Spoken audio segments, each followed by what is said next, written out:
Guys, the 49ers lost this last weekend to the Los Angeles Rams. It was a sad loss, and now their season is over. Today, me and Marco here are going to break down the 49ers-Rams game, as well as brush upon the 49ers overall season. So, Marco, what are your early thoughts on the 49ers-Rams game?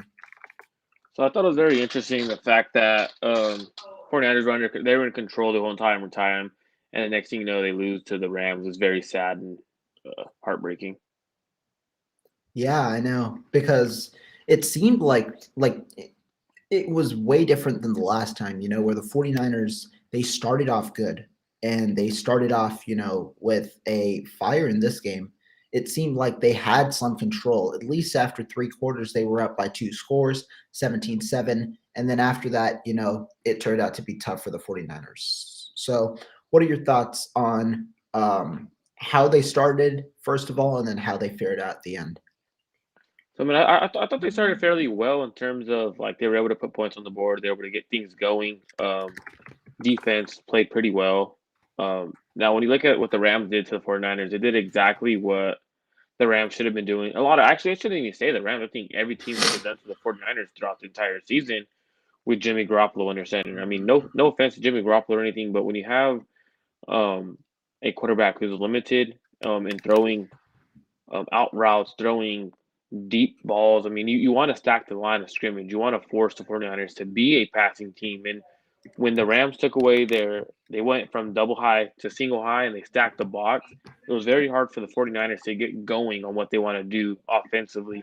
Um, Luckily, the 49ers have a receiver named Debo Samuel, and he was able to create for them. But outside of that, the 49ers really faced a team that finally decided to play the 49ers how teams should have been playing the 49ers when they have Jimmy Garoppolo in their center. Yeah, you're right. You saw a lot of times where there was 8, 9 people around the box.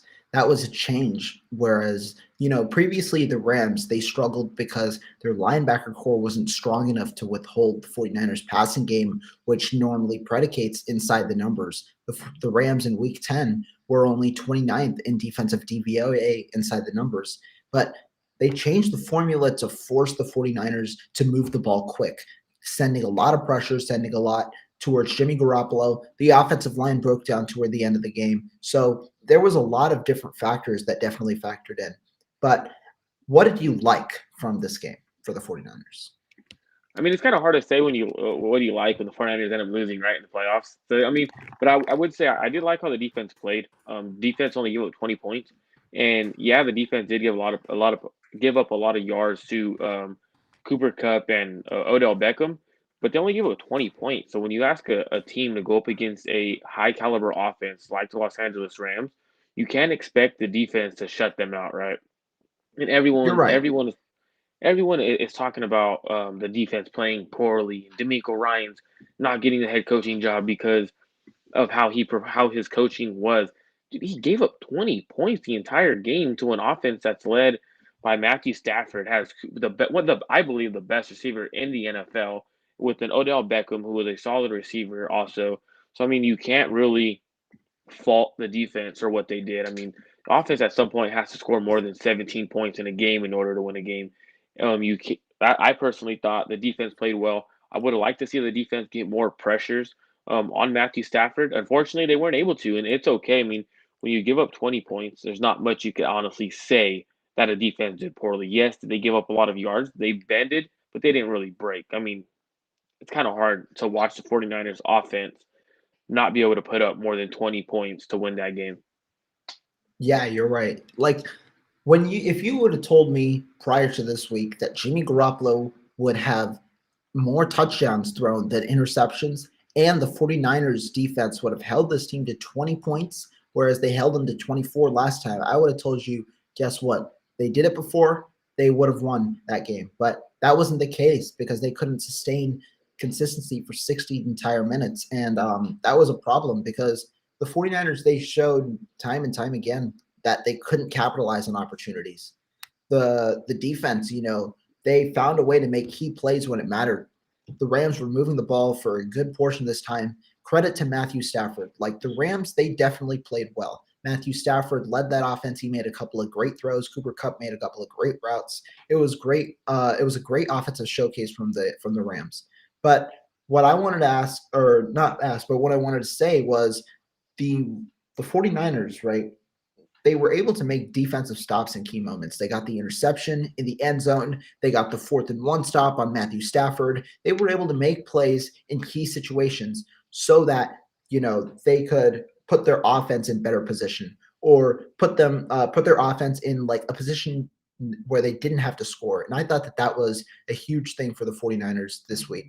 And so one thing that the 49ers kind of have to I think one thing the 49ers kind of have to work on as Marco comes back in is, how do you capitalize on those opportunities, and how do you sustain those long drives? Because earlier in the season, what was the 49ers formula? The 49ers formula was, look, we're going to run the ball, we're going to waste the clock, we're going to get the defense tired, and we're going to force them to stay on the field on third down conversions. And so that's what they did in the first two matchups. In this matchup, the Rams controlled time of possession. The Rams controlled game pace. And while the 49ers had better yards per play, the Rams were the ones in control of this football game from the start.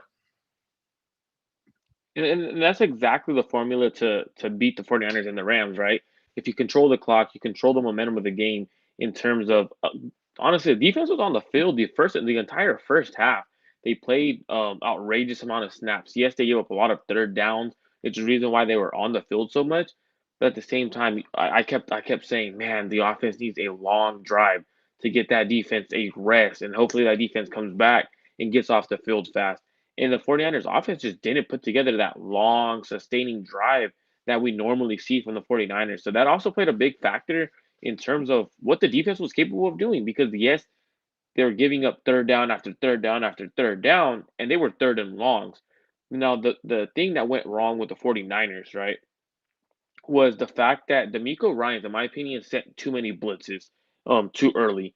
So he was sending quite a few blitzes, and when you blitz Matthew Stafford is phenomenal against the blitz. So you can't do that, and unfortunately, it didn't pay off for D'Amico Ryans in that defense because Matthew Stafford, Cooper Kupp, they made him pay.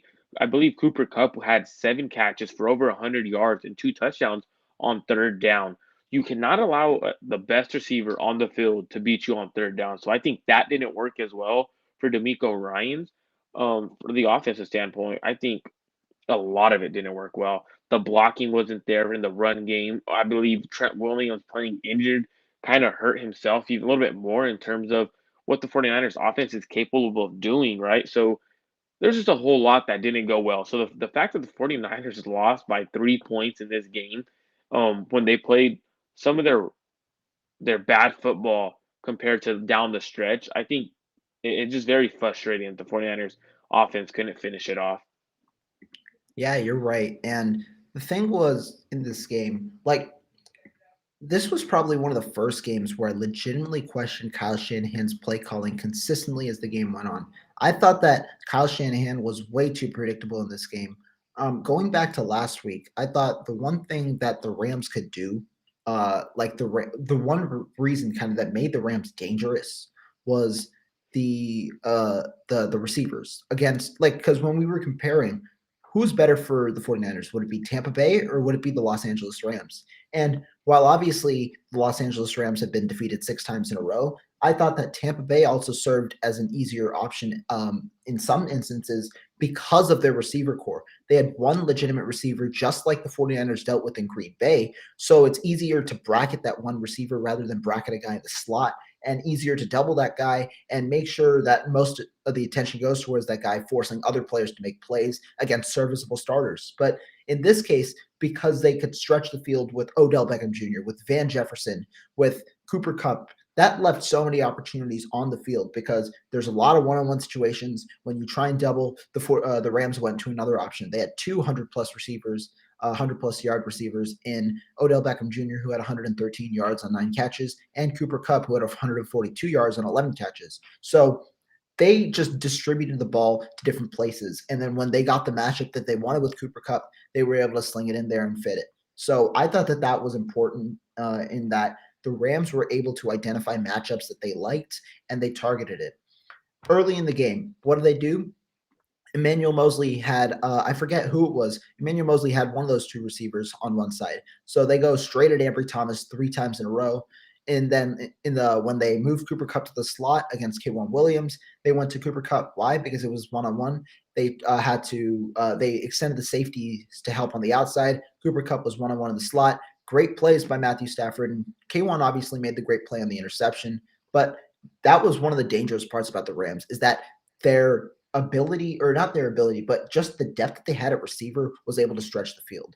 And then on the offensive side, all the 49ers had to do was look, the Rams are keeping us off the field. We need to return the favor. But Kyle Shanahan, I thought, was a little too conservative in this game, and this was one of the games where I was really questionable of a lot of his decisions. Because in the third quarter and the fourth quarter, especially, you see Kyle Shanahan going straight to the run on first down.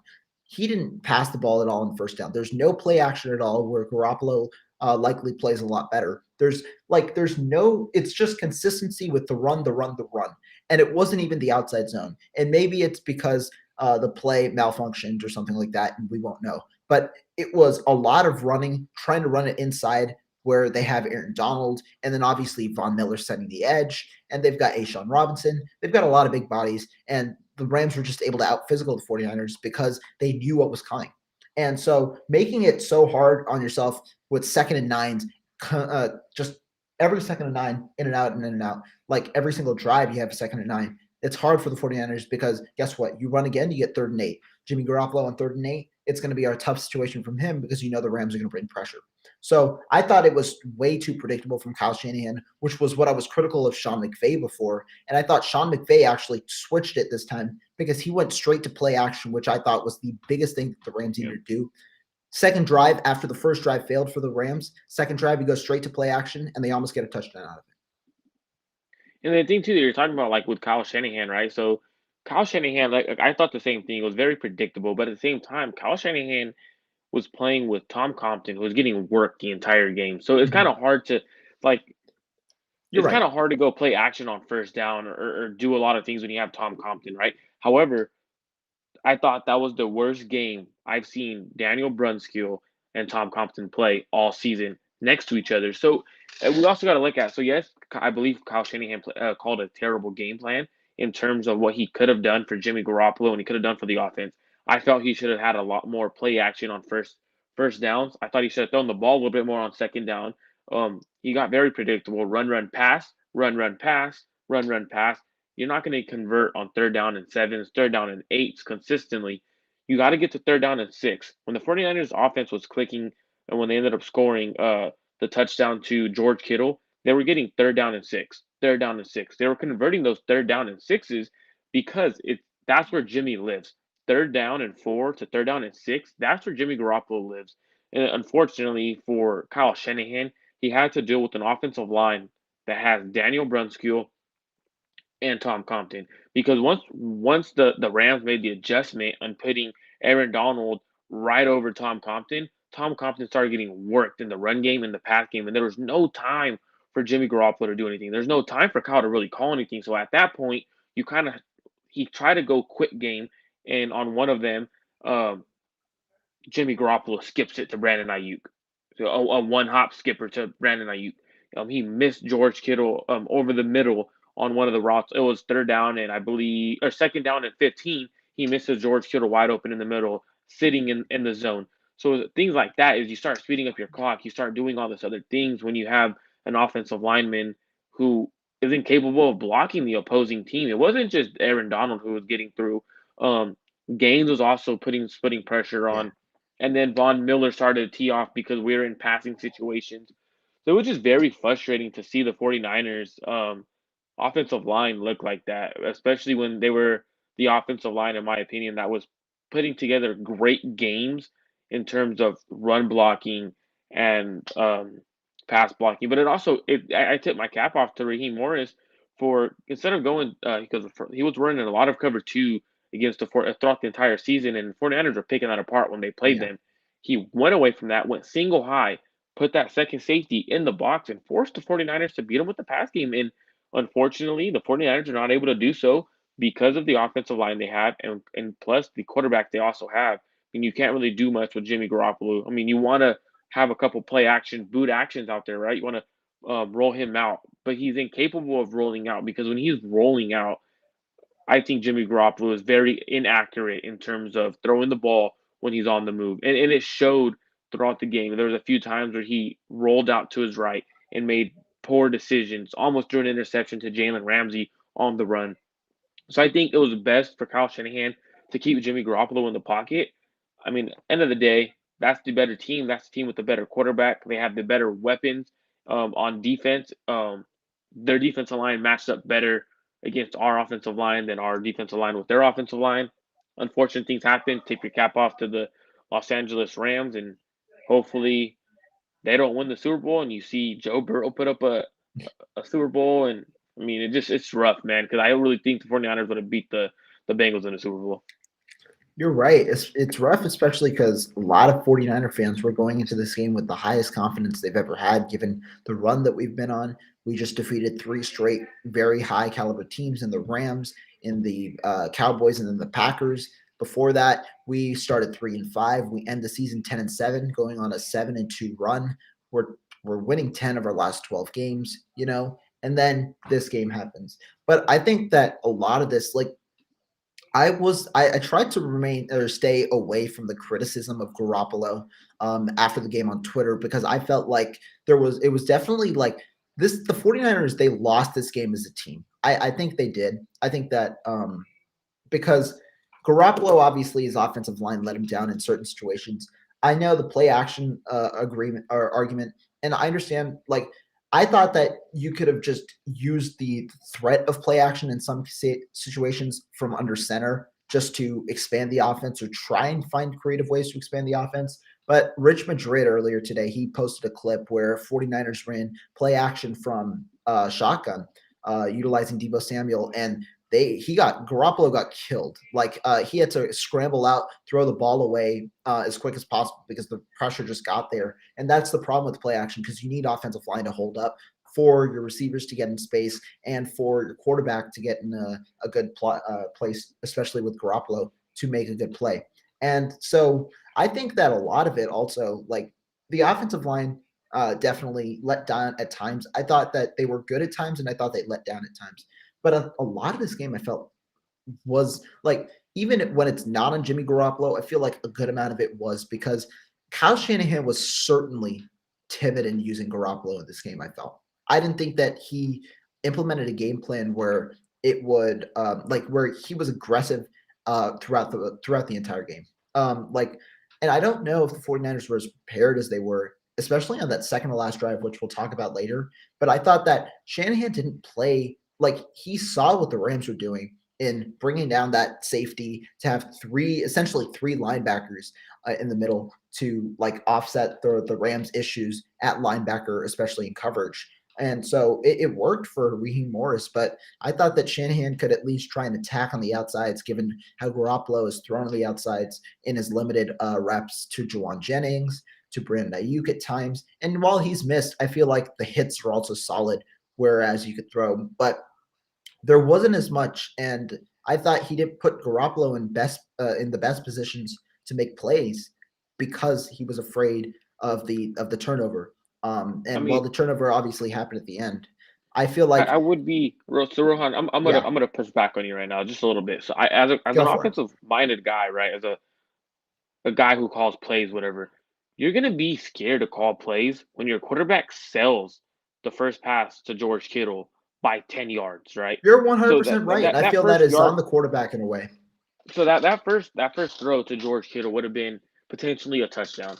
I don't understand. I don't think George Kittle gets tackled by the safety or the corner. I think he outruns You're them. right. He scores a touchdown there. So as a coach, you see that you're like, damn. And then he comes back and he does another. He had another bonehead mistake where he almost threw an interception.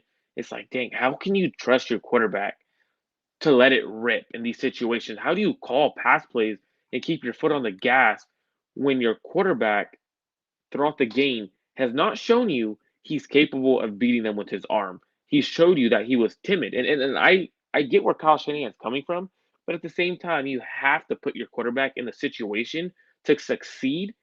And if he doesn't succeed, at least you could say, hey, I did what I should have done. That's on him. And I think Kyle Shanahan agrees with what he should have done. I think he agrees that he should have ran the ball, which he did. And a lot of people criticize Kyle Shanahan for the other games where his teams have given up leads for not running the ball, right? Mhm. He ended up running the ball. They ended up You're right. losing. So it's like he's in a lose-lose situation because fans are going to criticize him for not running the ball in previous games, and then now they're going to criticize people are going to criticize him for not throwing the ball and allowing Jimmy to win the game. However, how do you allow Jimmy to win the game when he's shown you that he's timid throughout the game? You know what I mean? You're right. And I do agree with exactly what you just said, which is why it brings me back to my original point where I feel like even when it's not on Garoppolo, I feel like some of the blame still, like the blame that you put on Shanahan, part of that blame has to go towards Garoppolo because the game plan is centered around him. And like that's why, like, despite what happens with Trey Lance, you know that the limitations and you know like the band-aids can be ripped off next season. You're probably going to see a couple of downs where Trey Lance is going to miss badly on some throws. He'll probably throw a couple of interceptions like that. But at least we'll see a different offense because at least I know another clip that Rich posted where Brandon Ayuk cuts in the same play that Brandon or George Kittle had earlier in the game. Brandon Ayuk cuts. Jimmy Garoppolo throws to make that the check down to the running back in that play. I feel like those type of plays, that's where you're going to see a guy like Trey Lance try and rip it. And even if it's incomplete, you like that he's ripping it because guess what? You have to be aware now of that guy. Like there's a reason the Rams played one high and the Rams, and sometimes if you throw that deep ball, they're going to be leveraged because there's only one player trying to guard that guy and the offensive player has a lot more momentum. So I feel like even like I'm not trying to be overly critical of Garoppolo because definitely the intangibles have shown this season. Like you can see in the post game presser how much he loves this team, how much the players love him, and I feel like it was definitely the right decision to play him this season instead of going to Trey Lance, which I'll get to later. But I do also think that this offense extremely not extremely, but it is limited to an extent with Garoppolo at quarterback. And even when it doesn't show on game film, where people are critical of Shanahan, I feel like that also trickles down to Garoppolo just because that's how the game plans run because of him. Yeah, I agree with you. I mean, like you said, if you put blame on Jimmy, it has to go a little bit to Kyle. If you put blame on Kyle, it has to go to Jimmy. I also think a lot of if we're going to throw blame out there on people, we have to throw a little bit of blame on. And I shouldn't say blame, but we have to acknowledge the dropped interception by Jaquiski Tart. I mean, that's an inexcusable play from one of the players that has been and I'm not trying to be this dude, but he's been on social media talking about how great he is and how he doesn't get all the love and this and then that. Well, if you're talking all that stuff on social media, make sure you back it up with your play and make sure you secure that interception. I'm not saying that interception wins you the game, but that interception sure as hell puts the Rams in a situation where their offense is stagnant right there. If they get that interception, they don't get a field goal. They don't go up. They don't tie the game, right? So that interception would have been key. They would have probably had the ball around Niners would have had the ball at the 40-yard line. And at that point, Kyle Shanahan's going for kill. He would have gone for the kill. He would have tried to throw the ball. He would have probably have ran some of the stuff that he has in his bag to get wide open looks. So I feel like he would have went for the kill if Jaquiski Tart makes that interception. So I mean, if we throw blame on Jimmy, we throw blame on Kyle, we throw some blame at Tart, we throw blame at whoever we want to, right? You could find someone, you could throw Compton, Brunskill into it, but at the end of the day, the 49ers lost as a team. They lost because they Correct. weren't clicking on all cylinders. I do think Tart, in my opinion, that Tart interception would have sealed the game. A lot of people that I Mm, spoke to said no, the Tart interception would have not have had any effect there on the rest of the game because there was too much time on the clock. Let's say the 49ers run the ball. At that point, they had no timeouts. The Rams had no timeouts, right?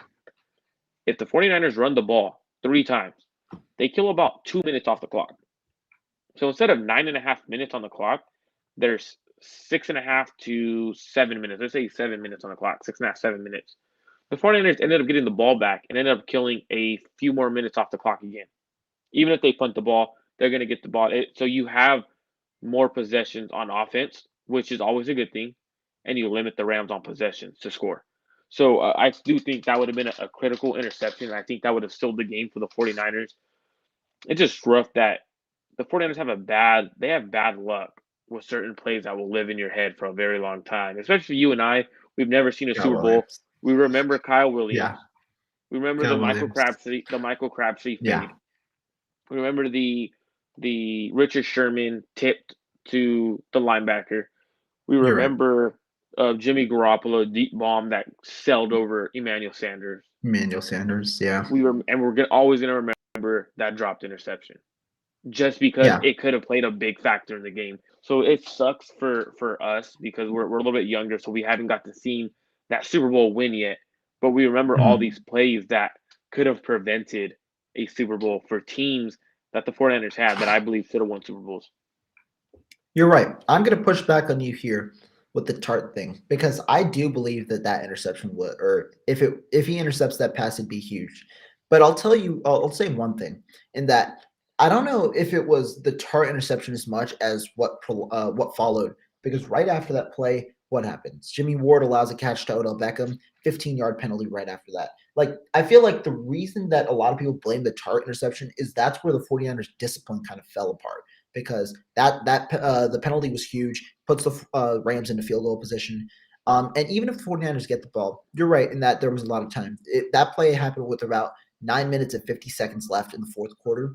And given how the 49ers kind of malfunctioned toward the end, I don't know if I have enough confidence that, like, I understand that Kyle Shanahan would likely go for the gut punch there, but given how they were executing plays, I don't know if I have enough confidence in them executing enough to get a couple more scores because you probably need two more scores to put the Rams away. And I also, with the way that Matthew Stafford was rolling, I felt like he also would have probably had a chance to come back and make a good make a good run at it. So I don't put too much blame on the Tart interception.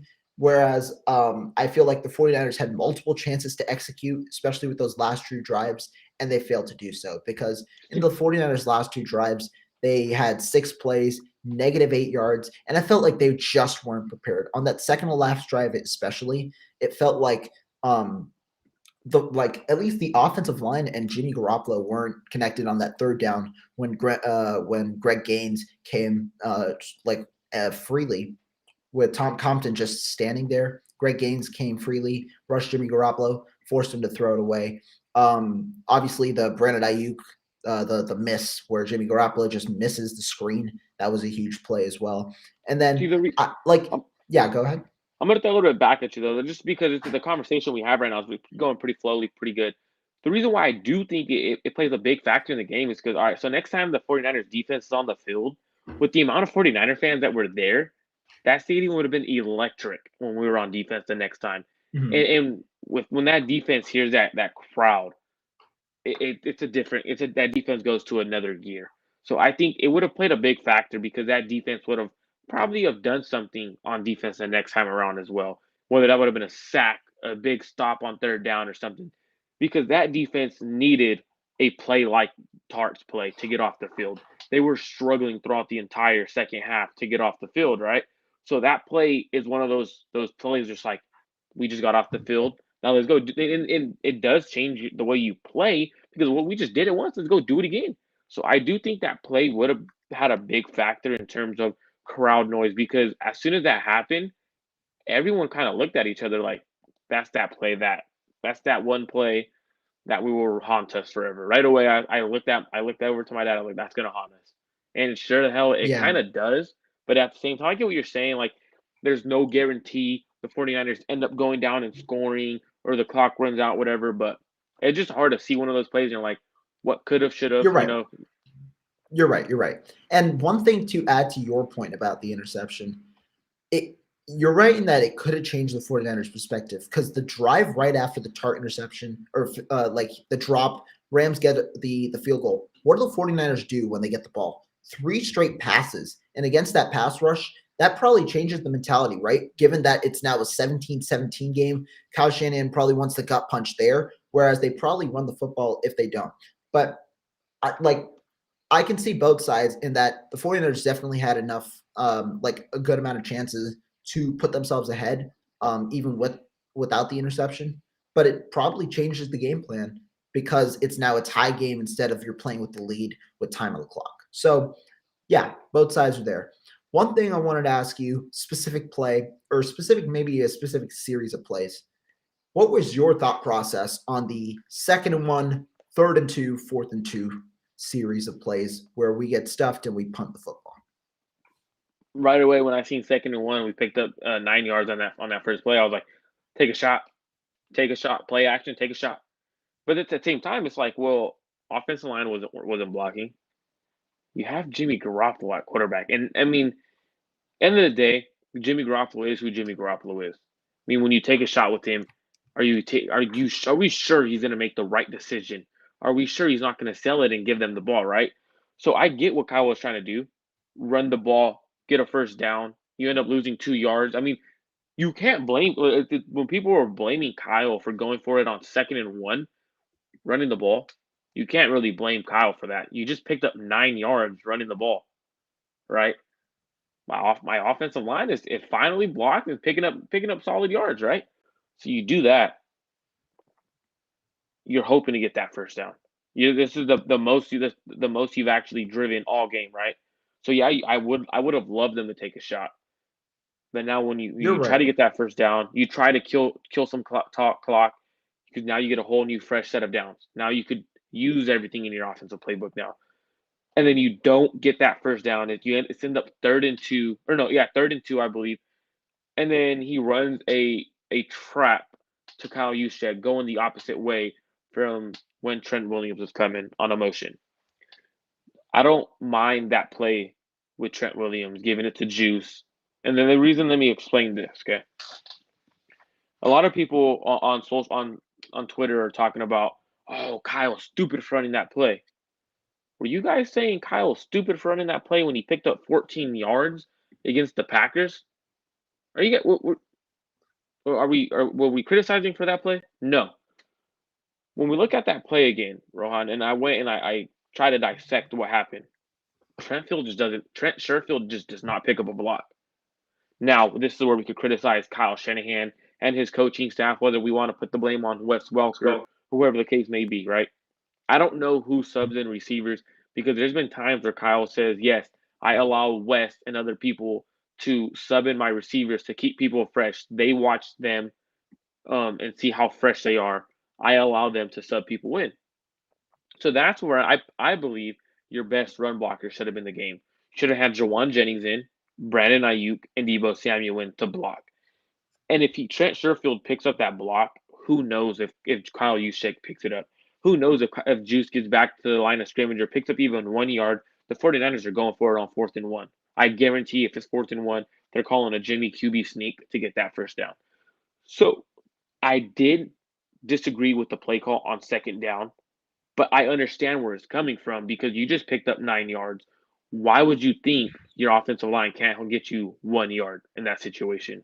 Why would we think? So for me, it's like, okay, me personally, I'm taking a shot. I'm play actioning. I'm trying to go for the kill shot, whether it's a deep dig route or a deep post. I'm taking that shot. But you can't really take that shot when you have Jimmy Garoppolo. Now, when you have other quarterbacks like Aaron Rodgers, Tom Brady, you're going to take that shot.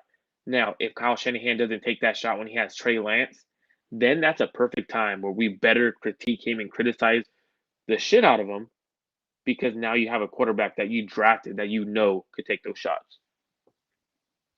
And I absolutely agree with everything you just said. I watched the exact scheme or series of plays earlier today just to dissect because for me, I was not mad at all about the punt because the 49ers, it was like a 2.5 to 3 yards.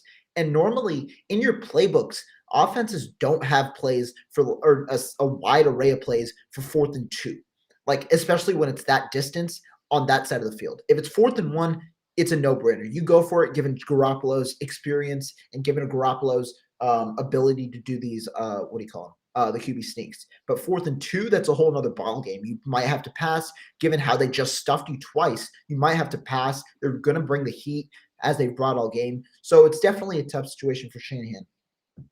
But the one play that, or one point that, or yeah, one play that you pointed out, 2nd and 1, I thought that was the killer play.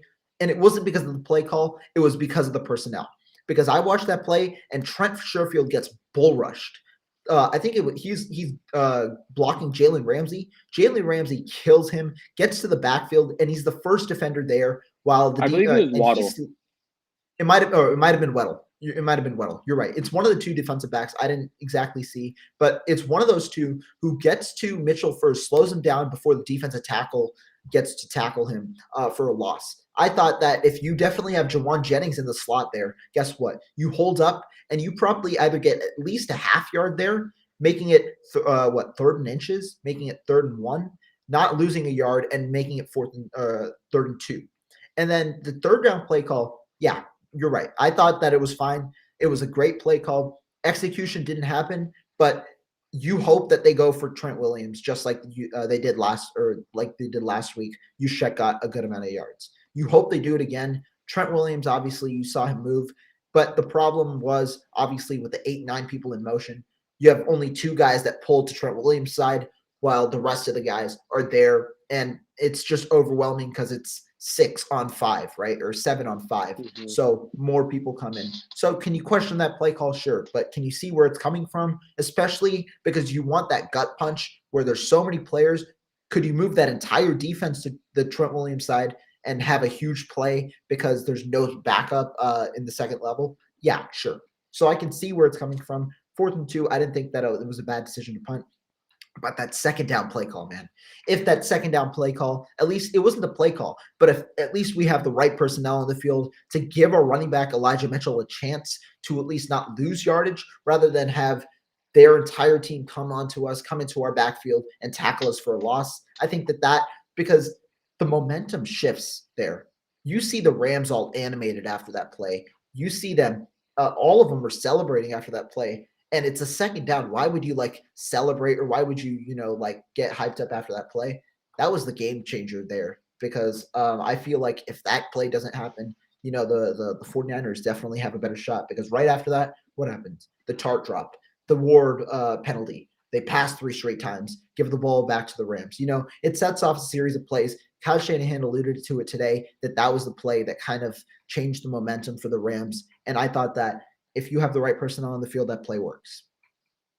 I agree. So, when you mean personnel, what do you mean by personnel? Do you mean having Debo Ayuk on the field? Because in my opinion, that play wasn't broken up because of the receivers that were on the field or the other personnel that was on the field. In my opinion, that play was broken up because of the interior offensive line got their ass handed to.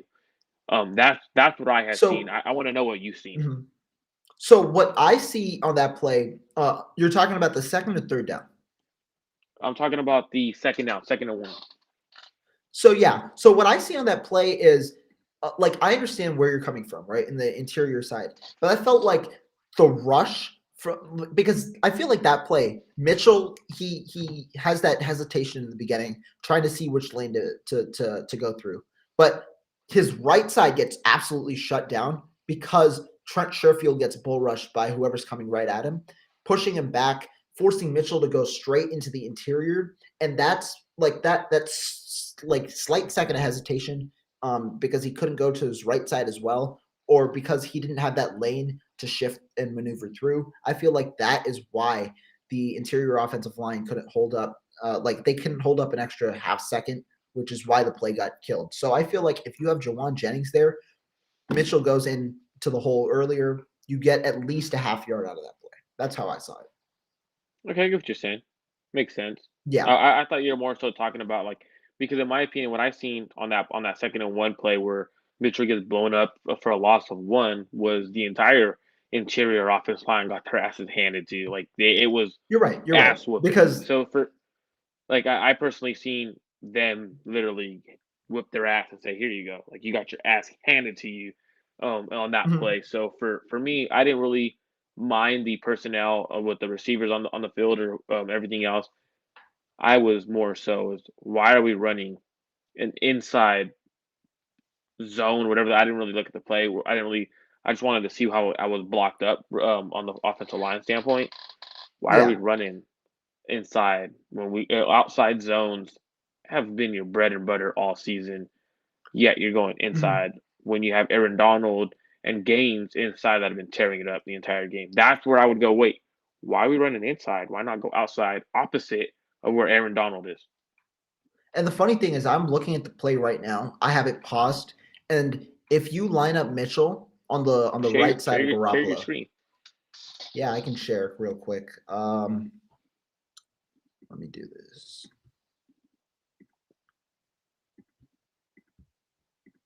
Right here. So if we look at this right here, the problem was Juszczyk gets the outside guy rather than the safety coming in, which is Eric Weddle right here. Trent Sherfield then, he's on the outside. Rather than having to block Leonard Floyd, Trent Sherfield has to go around Juszczyk to block this safety coming in, and that's going to take away this right lane here.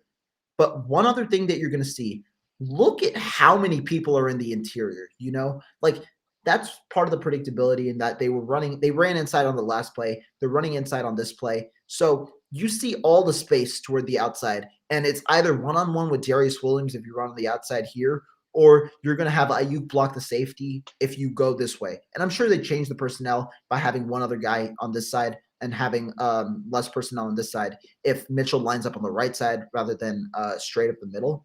But, this is a play where you can also have a counter. Mitchell goes out to the left, and you have one-on-one with a strong blocker in Ayuk. So definitely you could run it different ways. But I feel like if this guy right here, if the safety doesn't come in like he's coming in right now, you give Mitchell more room, and he gets that. He doesn't have to hesitate and rather bounce back to the left side, and he can go straight in. That's just what I was thinking. Even then, so go back to that play. Sorry about that. Go back to that Yeah, no play. problem. Can you go from the beginning since you already have it up, right? So Yeah. let's watch Daniel Brunskill. So if you could rewind it all the way back, right? Let's watch Daniel Brunskill, okay? So as we watch Daniel Brunskill is supposed to get some push, right? Look at right away. He's on his heels, on Donald. right? Mm-hmm. He's on his. You're right. Heels. You're So right there. That's where you lose the play because you keep hitting play. Yeah. And I feel like one thing I might have misspoken. One thing, like by personnel, I mean, you see Sherfield here, right? Sherfield has to chip Leonard Floyd a little more. Otherwise, Kyle Juszczyk has the notion to pick up Leonard Floyd right here. I think this is Leonard Floyd. I could be wrong. I believe it is. And then that force, yeah. Like if Sherfield chips him more rather than just like missing him entirely, Juszczyk doesn't have to pick him up. He picks up the safety, and that gives a little more room. All right, let me run that back 1 sec.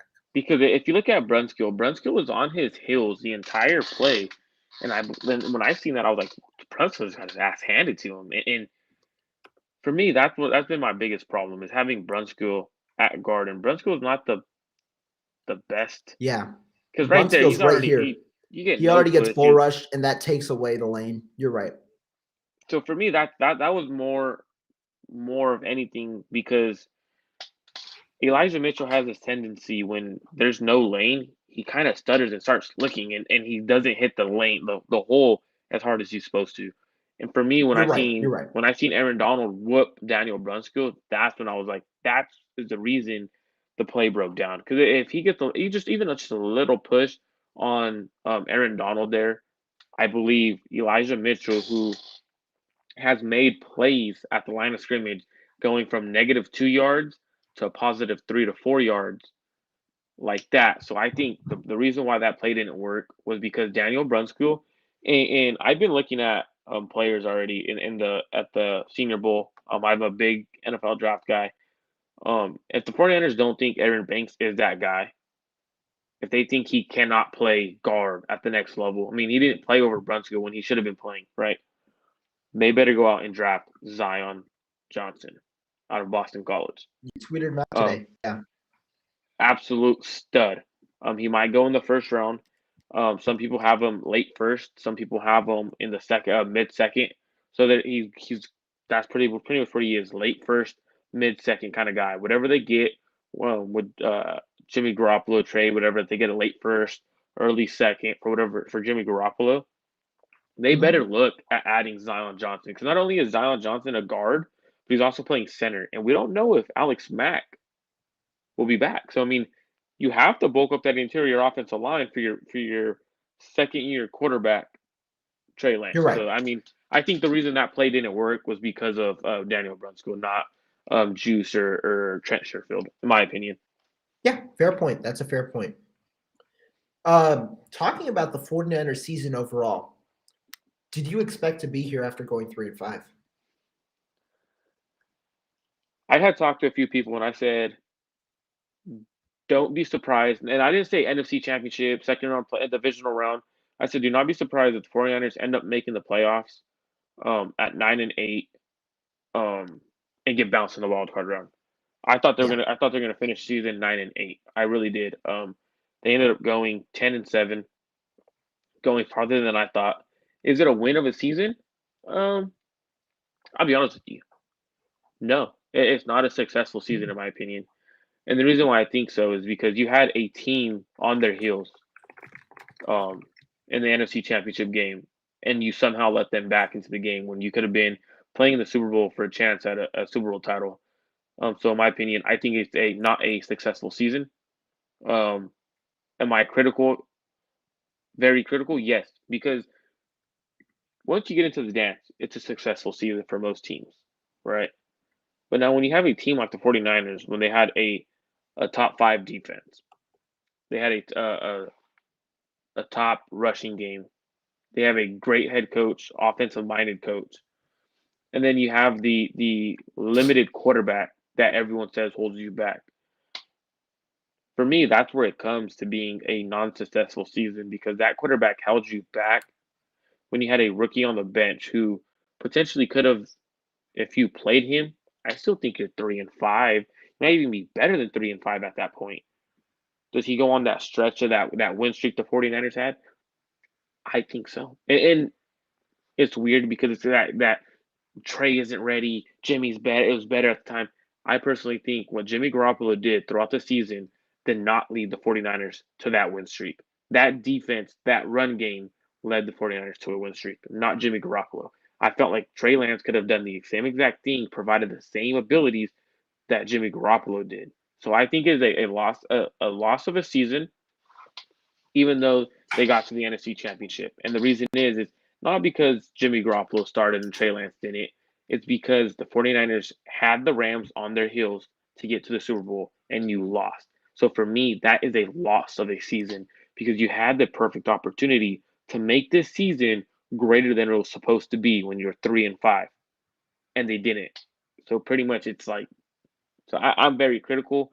I mean, what do you think of it? Do you think it was as a win of a season? What do you think? I'm gonna go in a different direction. I think that this season, I wouldn't call it a loss of a season, but I mean, I think the season was honestly successful. And I said this earlier today, but I do think that starting Jimmy Garoppolo was the right move for the 49ers in 2021, and I'll tell you why. If you were to start Trey Lance, I think the only time that you could have started Trey Lance this year was at the beginning of the season, and I felt that at least from what reports were showing, he tailed off at the end of the preseason, end of like the training camp era preseason, and he was tailing off. And I felt like, based on that information, I didn't know if he was going to be ready to start day one. But going into the season, I feel like if you're going to start Jimmy Garoppolo, but then some point at the season, you're going to turn and tell Trey Lance you got the starting job. And I know Kyle Shanahan and John Lynch, they've been saying when Trey Lance proves to be the better quarterback, he'll start. But I feel like if you chose to start Trey Lance at some point in the season, especially after a losing streak, it kind of shows a sign of giving up and it loses competitiveness. And I felt like that was going to be important, like remaining that locker room culture and remaining competitiveness in a locker room full of 1 year deals and locker room full of expiring contracts because you guys got like Jaquaski Tart, Arden Key, DJ Jones, and whoever else, right? On 1 year deals. And I felt like, especially how the locker room rallied with Garoppolo as the season prolonged, I feel like you're putting yourself in a better position for your future because key players are going to either be more willing to resign or if they go elsewhere, other players are going to be more willing to come to your team given how well you've bonded as a team. And I feel like Garoppolo gave them that identity. And that's only going to make Trey Lance better because we've seen the effect that Garoppolo's had on Trey Lance, not only as a player, but as a person. And I feel like that's going to help Trey Lance's leadership going forward. And I don't think that we should undermine Trey Lance's work on the scout team this season because emulating different quarterbacks and learning different playbooks, I feel like that advances his mind. And obviously, you only get better with repetition and he's going to get a lot of that next season. But I felt like the work shouldn't like. I feel like even though Trey Lance didn't get as much game time that a lot of people would have liked, I feel like that Lance still is put in a very good position to succeed next season. And I feel like given how the 49ers handled their situation by choosing to stick with Garoppolo, I feel like they put themselves in a better position for next year. See, the thing, like, so when the 49ers are 3-5 or whatever the case, right? So 49ers lost to the Packers and then to the Seattle and then to the Cardinals, right? They lost three in a row, Right. actually to the Colts, right? So the Seattle Right. game, 4 in a row. that was the game that Trey Lance came in and played fairly well. I mean, he threw 2 touchdowns, played fairly decently, played a little bit better than Jimmy Garoppolo in that game, in my opinion. And then Mhm. Jimmy Garoppolo was too injured to play in In the week the 5. Cardinals game. Yeah, week 5, the Cardinals game. And I don't think Trey Lance played poorly. I thought He he played didn't. fairly well. I mean, I thought the game plan wasn't that great of a game plan. I felt that they could have did a little bit more to help Trey Lance in terms of letting him throw the ball. And then we found out that he was still dealing with that broken finger that he had dealt with. And then he turns it back over to Jimmy Garoppolo, Yeah. who, in my opinion, played absolutely terrible against the Colts in The Colts. Yeah. the super The 2 storm. picks. Yeah, that super big rain, and then so, in my opinion, the perfect time if you're the 49ers to hand over the keys to Trey Lance, if you thought Trey Lance was good enough last year, it would have been after that Seattle game, after the Cardinals game, where he picked up Mhm. momentum, and then we even heard Kyle Shanahan say if Trey Lance did not hurt his knee, there was a good chance he was Yeah. already picked. You so I'm saying like I Yeah. in my opinion, it kind of sucks that Trey Lance got hurt because I think Trey Lance could have definitely have done what Jimmy Garoppolo did throughout the season. Um, Mhm. and the reason why I think so is because the 49ers team was built on the run. If you're running the ball, You're right. You're right. Trey Lance is a good play action, solid quarterback. He could utilize the entire field. Yeah, does he struggle on some aspects that Jimmy's better at? Yeah, he does. But he also brings explosive plays that Jimmy Garoppolo does not bring. So you don't have to be um 10 for 16 on third down like Jimmy has sometimes. You could go with being 7 for 16 or whatever because there's games where Jimmy is phenomenal on third down. Like you Right. cannot say any. Yeah, there's games where he's played like He the was best 6th, third I down. think, in the NFL in third down Yeah, conversion percentage. he's Yeah. phenomenal. So you don't have to be as great on third down with Trey Lance because of the explosive playability. And same thing goes for the Kansas City Chiefs, right? I'm not nowhere near am I comparing him to Patrick Mahomes, but a lot of times Patrick Mahomes isn't great on third down, but he doesn't need to be because the explosive plays that he's capable of, he gets big chunk plays like this, and that offense gets rolling. So I felt Trey Lance could definitely have been the starter for the 49ers this year. I think he's good enough. Um, and the reason why I think the season was a lost season is because you had the ticket ready to be punched to the Super Bowl. You were up 10 points and you lost. So that's why I think it's a lost season because even if you don't get there, yeah, you got to the championship game, but you And had the before I opportunity. respond, yeah, Go ahead. before I respond, question here. Trey Lance starts in 2022. It essentially was confirmed today when Jimmy Garoppolo himself stated that him and his team are working with John Lynch to get a trade. So both sides are working on a trade in the offseason. That clears the way for Trey Lance, who was expected to start in 2022 nonetheless. But yeah, but one thing I'm going to bring up about the Trey Lance kind of situation. I was wrong. I did believe that Trey Lance, if he wasn't injured, going into week 7, with that knee sprain, which took it, like, I know the timeline was 1 week. So that's where I was like, could Trey Lance really start? Because I feel like if he was healthier than Garoppolo in week 7, he gets the keys and he never turns around because I felt that we were in a bad position itself. You ride on continuity, and given the offensive line would have, like, without Lance's injury, you get 2 straight weeks of practice with an offensive line. The offensive line wasn't prepared for Lance in week 5 because they had to adapt to the scheme. I feel like if you give 2 weeks of practice, it definitely sets the way up because that was the You would major change, right? Having the offensive line be ready for Lance, and I feel like that kind of sustained period would have probably prepared him if he was healthy. and you probably would have had more than 2 weeks because so he played in the Seattle game and then he played in the I believe it Arizona was game. the Arizona game, right? So that's So like two that's weeks where 1 week, and then the 2 weeks after that.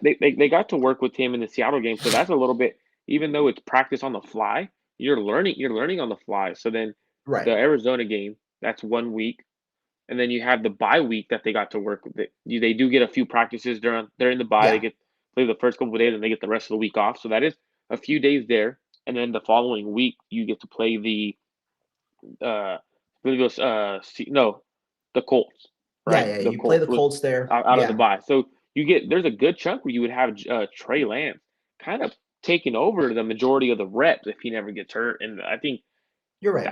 that's what sucked on the season when he got hurt his knee, Mhm. and he wasn't able Because to like play. after that, when you don't get the practice you need with the offensive line, it's a little hard to give the keys over, and especially since he wasn't healthy, he was inactive in Week 7 against the Colts, and so you're giving him limited practice after that game where Garoppolo played poor to try and adapt and get ready to start against Week 8 in Chicago.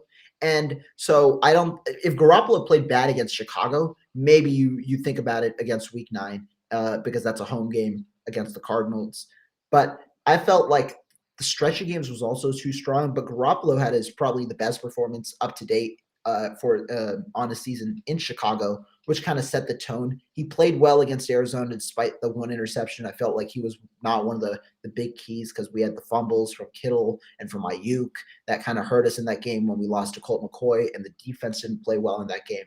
But I felt like the tone was kind of set when Garoppolo had a good start in Week 8. That kind of eliminated any concerns because with no more bye week, with no more extra repetition for Trey Lance, there wasn't really a spot, especially since the 49ers started winning, there wasn't really a spot to turn back and give Lance the keys after that. And I feel like it worked out. Like it might have not worked out to kind of like the way that we expected. And yeah, we do lose in the NFC Championship, but I feel like now with Brady gone and with our team kind of being at the strongest point we've been as a team because we play a lot of team football. I feel like we're in a great position for 2022 to add assets to our team, to re-sign the assets that we have, and to go forward with Trey Lance at quarterback.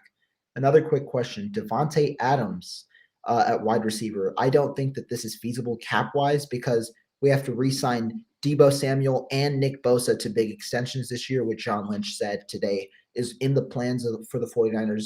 Also, we do have a lot of other key needs that aren't at wide receiver. We have Debo Samuel, Brandon Ayuk, and Jawan Jennings, who served as a third serviceable slot receiver this season. I don't think Devontae Adams kind of fits in the game plan, especially in terms of age for the 49ers. And I feel like if the 49ers were to divert that 30 million that Devontae is reportedly asking for, they could probably put it to other depth positions because we saw how valuable that depth was on the defensive line this year. Yeah, I don't think you go Devontae Adams and you could just go draft a player in the draft at receiver. You already have Brandon Ayuk, Debo Samuel, Jawan Jennings. You go draft another Right. fourth or whatever guy who could be your third guy. I don't really see you go get Devontae And Adams. I It doesn't mean, make they doesn't make had they sense. have good finds as well. Like Trent Sherfield, while he was extremely hyped up in the preseason to maybe overtake Brandon Ayuk, he served as a very valuable special teamer this year. The 49ers also signed a reserve future player, Keyshawn Johnson, who's been a special teamer in Arizona. He could play on special teams next year in that Sherfield-esque role if Sherfield doesn't re-sign. So I feel like the 49ers, especially because they're a running kind of style offense, they're not really that predicated on receiver. And to pay two guys in excess of $20 million, because Debo, I think, gets more than 20. Two guys in excess of $20 million and one potentially at 30 million. I don't think that that's feasible at the receiver position when you don't value it as much. I agree. Yeah. All right, Marco. To wrap the pot up, how did you rate the kind of the 49er season on a scale of 1 to 10? 1 to 10, if I'm being honest, like I would give it a solid 8. A solid 8. I mean, you go 3-5, you bounce back, you get into the championship game, you don't win it when you should have. I mean, that's about a B, a solid B. A lot of people would probably give it a 9, but I'd give it a B. It just bothers me that you couldn't finish a game when you're up Yeah. 10. I mean, it's frustrating, man. And I'm What would part you of a give it? lot of people. I'll give it a 9 in this situation because I feel like the storyline behind it was great. Starting 3-5, going 7-2 to end the season. Like if you have a team like the Green Bay Packers where you're just dominating the entire season and then just disappoint in the playoffs, like I feel like that's a different thing. But when you go the way of the 49ers, where you look like you're not making the playoffs, but then you come back on this sporadic run, make the playoffs, defeat two teams on the road while losing to the Rams at Levi South. Like, while it was a bittersweet ending, I feel like the route that we took is definitely a magical route and a good season overall. So I'll give it a 9. Sounds good. But guys, thank you so much for watching. Follow us on Twitter. We'll leave our links down below. Make sure to hit that subscribe button. We'll be back with more content soon. Peace.